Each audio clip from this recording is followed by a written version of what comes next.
বিচারে হামলা চালানো হচ্ছে। ঈদ করতে পারে নাই। আমরা তো ঈদ উল ফিতর উদযাপন করেছি।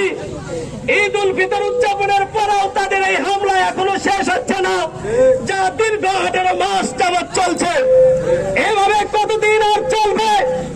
সম্মানিত তাওহীদ জনতা, আমাদের নিরন্তর কি দায়িত্ববোধ নেই? আমাদের কি বিবেক জাগ্রত এখনো হবে না? আমরা কি চুপি চুপি বসে থাকবো? অথচ আল্লাহ সুবহানাহু ওয়া তাআলা তার কালামে হাকিমে ইরশাদ করেছেন, ওয়া লাকুম লা তুকাতিলুনা ফী সাবিলিল্লাহ ওয়াল মুস্তাযআফিনা মিনার রিজালি ওয়ান নিসাই ওয়াল বিলদান আল্লাযীনা ইয়াকুলুনা রাব্বানা আখরিজনা মিন হাযিহিল ক্বরিয়াতিজ যালিমি আহলুহা ওয়াজআল লানা মিন লাদুনকা ওয়ালিয়্যা ওয়াজআল লানা মিন লাদুনকা নাসীরা। তোমাদের কি হলো?